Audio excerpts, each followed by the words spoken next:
Greeting viewers, welcome back to my channel. Today we are diving into a topic that's as clear as a day. We are talking about the top 7 herbs that not only protect your precious peppers but also help repair and enhance your vision.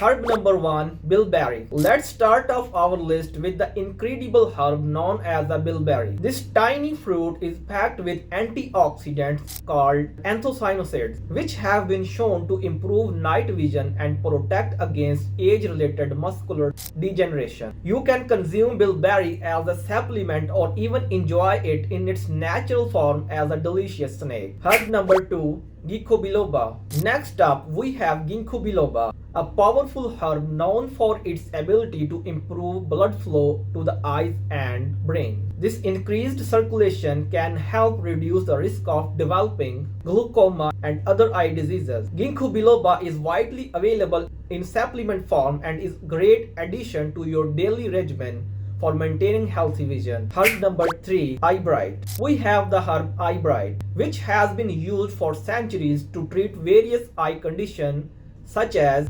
conjunctivitis. Ibride contains powerful compounds that can soothe inflammation and promote overall eye health. Herb number 4, Saffron. Our next herb on the list is saffron, a spice that not only adds flavor to your dishes but also offers numerous benefits for eye health. Saffron contains carotenoids that protect the retina and improve visual acuity. Herb number 4, turmeric. Turmeric, known for its vibrant color and potent anti-inflammatory properties, is another herb that can benefit your eyes. Curcumin, the active compound in turmeric, has been shown to protect against cataracts and glaucoma. Adding turmeric to your meals or taking it in supplement form can provide a natural way to support your eye health. Herb number 6, green tea. Green tea, a beloved beverage known for its myriad health benefits, also deserve a spot on our list of eye protecting herbs. The antioxidants in green tea, especially catechins, have been shown to reduce the risk of developing cataracts and age-related muscular degeneration. Herb number 7, aloe vera. Here in the last we have aloe vera, a versatile herb that offers a range of benefits for eye health. Aloe vera contains vitamins and minerals that can smooth dry eyes, reduce inflammation, and promote healing in the eye tissues. You can apply aloe vera gel directly to your eyelids or consume it orally. Its healing effect on your eyes. There you have it, viewers, the top 7 herbs that can protect your eyes and improve your vision. By incorporating these powerful herbs into your daily routine, you can support your eye health naturally and proactively. Thank you for watching, and until next time, stay healthy and keep your eyesight sharp. Goodbye.